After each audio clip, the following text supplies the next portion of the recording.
going to do some exercises now.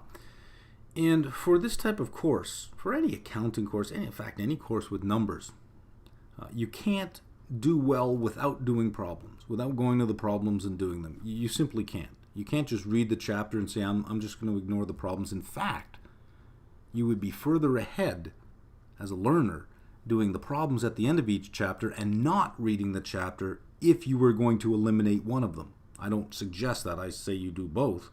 But if you were going to eliminate one, I'd eliminate the reading and do the problems. That's where you're going to get frustrated and go, I don't understand, and it forces you to go back and read. Aha! See?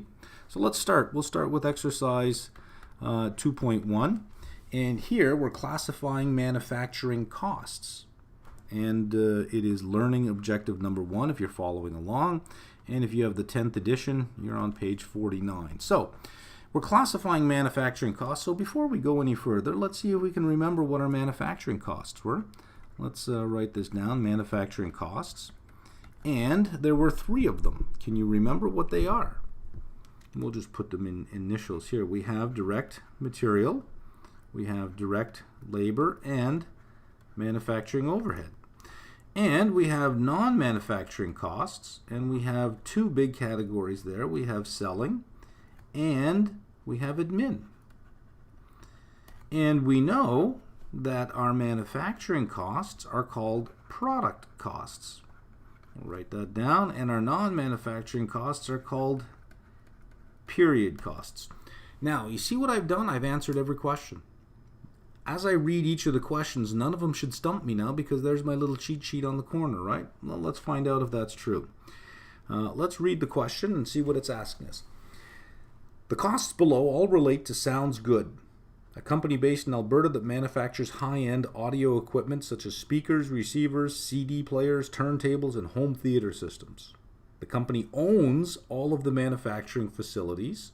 That's important to know. I don't know why, but it's important. They own that. Buildings and equipment, but rents the space used by the non-manufacturing employees. So right away out of the question, I know that the manufacturing employees are over here. The non-manufacturing employees are over there in another building. That's good because any costs associated with any of the buildings are easy to divide.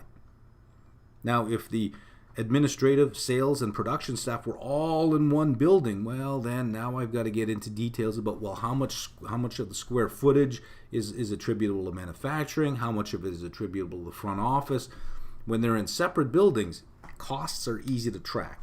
So let's go. For each cost, indicate whether it would most likely be classified as direct labor, direct material, manufacturing overhead, marketing and selling, or admin. There's our 5 big costs. Number 1, depreciation, taxes, and insurance on the manufacturing facility. Well, right away we know it's a manufacturing cost. We know it's over here. It's one of the 3, direct material, direct labor, and manufacturing overhead. Now, you may not know right away what it is, but watch this. Is it direct material? You can read that and go, no, that's not direct material. Well, is it direct labor? You'd read it and you go, well, no, it's not direct labor. Well, what's left, right? If you don't know what it is, you can certainly eliminate it by saying, I know it's a manufacturing cost and I know it's not labor or materials, so it must be overhead. Number 2, rent on the office space used by the non-manufacturing staff. Well, it's non-manufacturing, so it's either selling or administrative. And when we read it, it doesn't really tell us. It doesn't really give us a hint as to, because in the non-manufacturing facility, it says non-manufacturing staff, you have both sales and administrative. So if you put down selling, I'll take it. If you put down admin, I'd take it. The question says it would most likely be classified as what? Well, you could put down selling or admin, or selling and admin. Since they both share the facility, they must split the cost somehow when it's apportioned out to each department. Who knows how? In the meantime, I'm perfectly okay with that. We don't have enough information. We have enough information to say that it's a non-manufacturing cost. Number 3, salaries paid to the employees who produce the audio equipment. Well, that's a manufacturing cost. And since they produce the audio equipment, I'm assuming this is the labor that actually works on it. Direct labor. Number 4, cost of the glue used to fasten the company's logo to the grill used on all of its speakers. Well, glue. we buy a big tube of glue and we use it in a whole bunch of applications, so we can't really trace the glue to every specific product. So we know it's material, but it's indirect material, not direct. So if it's not direct material, then it must be overhead. Anything indirect is overhead. So MOH, manufacturing overhead. Number 5, the cost of online advertising. That's not a manufacturing cost. So our choices are selling cost or administrative cost. It's online advertising, so in the very definition of advertising, right, it must be a selling cost. Number 6, salaries paid to the accounting employees. Well, they're not manufacturing. So we know it's not a manufacturing cost. That eliminates 3 of our choices. We only have 2 left. Selling or admin. Well, it says accounting. It doesn't say sales. So we know it's admin. Look how easy this is, right? If we don't know what it is right away, we can use logic to get rid of some of the other cost categories that we know it's not. Number 7, salary paid to the production manager who supervises the manufacturing for all products. Well, it's the manufacturing. It says it in there twice, production and manufacturing. So we know it's a manufacturing cost. So we have 3 choices: materials, direct labor, or manufacturing overhead. So let's try to eliminate some of them. Is the salary a direct material? No. So it's either direct labor or manufacturing overhead. Is it direct labor? Well, the question to ask ourselves here is, can you trace it to a specific product or job? Well, it's the supervisor. The supervisor oversees many people and doesn't really is not involved in the production line as the supervisor. So it is labor, but it's indirect labor. So we would call it manufacturing overhead. Number 8, cost of the plastic used for turntable dust covers. Now here's the deal. I know what a turntable looks like, but I'm betting that many of you are probably looking at this question going, what's a turntable? And, well, you know, it'd be like asking me what an 8-track player is. I remember hearing about them, but I can't remember what they look like. Well, a turntable has a little plastic cover over the top, and it just lifts up and down like a lid. You lift it up, you put your album down, and you close the lid so that no dust gets on it. And that's what that is. So they are traceable to each specific unit. So this is a direct material. Now, if you would have read this question and you would have answered, I don't know what a turntable is, I don't know what this is, it sounds like it's material, but I can't tell if it's direct material or indirect, I would have taken that. I would have said, yeah, okay, that's fine. It's an unfair question because it presupposes that you know what the hell a turntable is. And, well, I think anybody under the age of 25 now probably has never seen a turntable. Number 9. Bonuses paid to sales staff for meeting their monthly sales goal. Well, it says selling right in there twice. Sales staff, sales goal. So if you call this a manufacturing costs, I got to shoot you. I mean, I got no choice. I'll shoot you in the foot, you'll live, but I got to shoot you. Obviously, this is a selling cost. So we could just put that in right now. Number 10.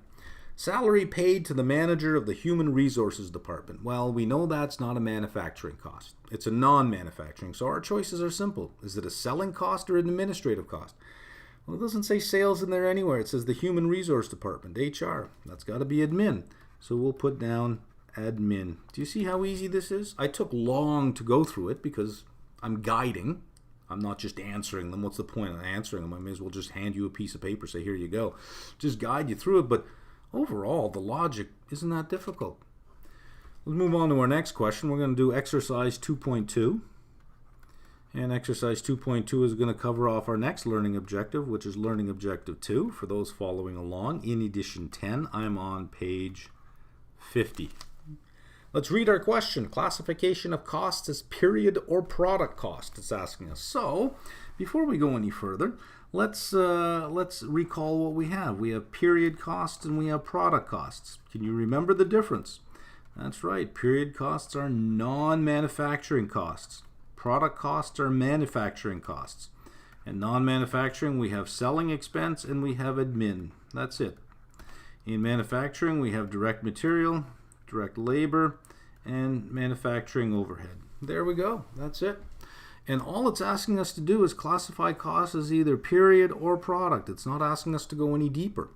So let's read the question. Suppose you have a summer job at Remotely Speaking, a company that manufactures sophisticated portable two-way radio transceivers for remote-controlled military reconnaissance missions.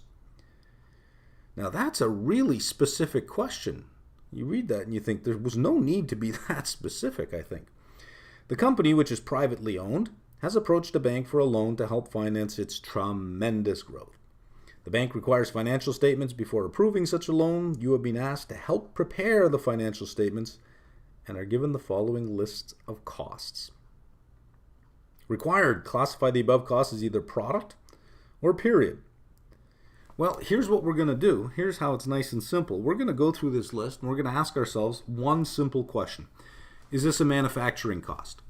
If the answer is yes, it's a product cost. Stop right there. If the answer is no, it's a period cost. Stop right there. That's how simple this is going to be. So let's have a look at what this looks like, and we'll use a nice happy color, purple. Number 1, depreciation on the salespeople's car. Manufacturing cost? No. That means it's period. See how simple that was? Let's go to number 2. Rent on equipment used in the factory. Manufacturing cost? Yes, it says factory. So, product. We don't even have to think about it. We just have to move on. Number 3. Lubricants used for machine maintenance. That sounds like a manufacturing cost to me.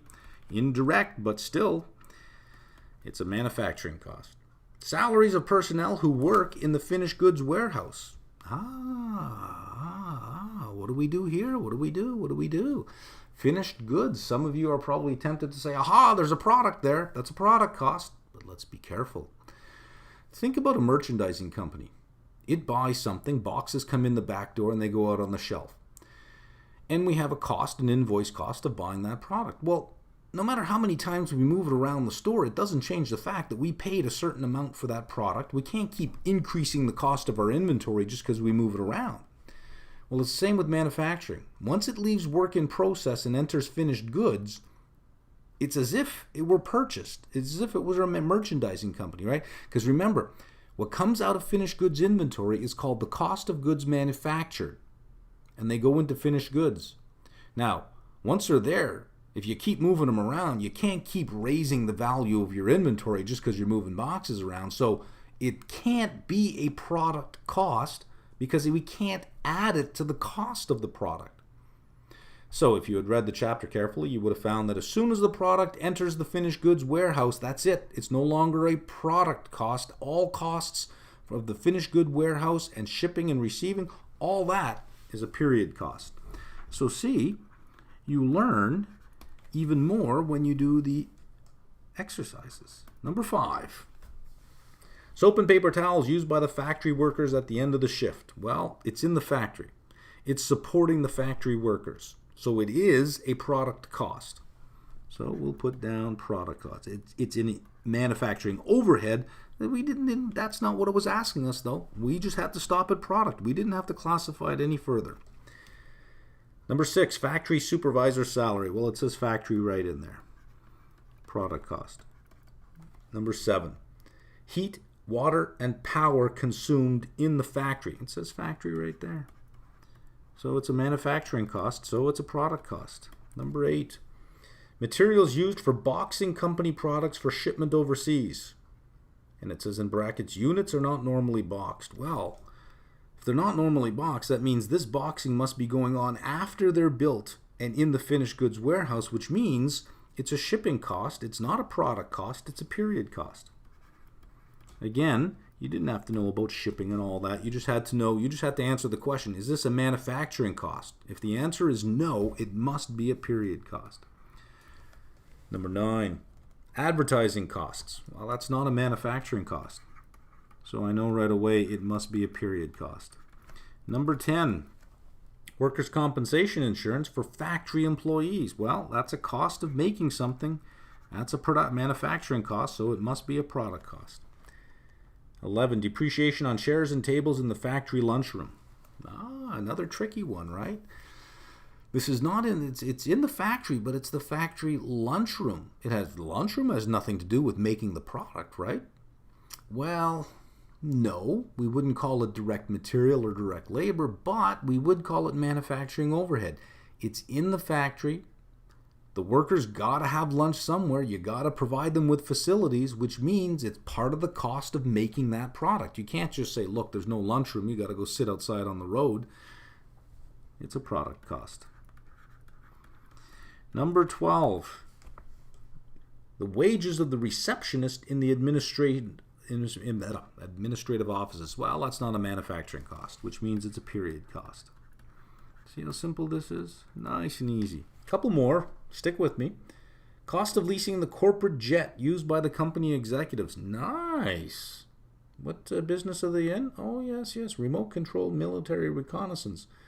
Portable two-way radio transceiver. I got to get into that business. They got a corporate jet. Well, that's not a manufacturing cost. It's certainly not a manufacturing cost, right?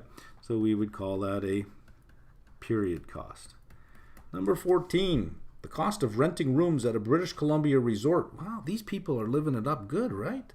For the annual sales conference. Well, it says sales conference in there. This has nothing to do with making the product and everything to do with selling it. So it is a period cost. 15. The cost of packaging the company's product. Well, now think about that. Earlier, we had some packaging, and we said that's not a product cost. It's a period cost because that's just packaging the goods once they're finished for shipping. But this says packaging the company's product. Now think about it this way, just to sort of give you an idea. We can buy a box of Kellogg's cornflakes, and it comes in a box. We can go on the shelf and we can buy it has a rooster on the cover. Right? Let's see if I can draw a rooster like that. There we go. There's our Kellogg's cornflakes. We can buy a box. We don't go buy a whole bunch of cornflakes and stick it in a bag and bring it up to the cash. We actually buy it in the box. So that's part of the cost. But when Kellogg ships cornflakes to the store, it doesn't just ship one box. It puts a whole bunch of these little boxes inside a bigger box. So there may be 48 of them packaged in here. This is the product cost. This bigger box would be called the period cost. Why? Because the big box is what we need to ship all the little boxes. The little boxes are just part of the fact that, look, if I'm going to buy cereal, it better be in a box, right? So number 15 says the cost of packaging the company's product. And if it's packaging the product, it sounds like a product cost to me, not a period cost. It didn't say the cost of shipping. It says the cost of just packaging the product. So there we go. That's exercise 2.2.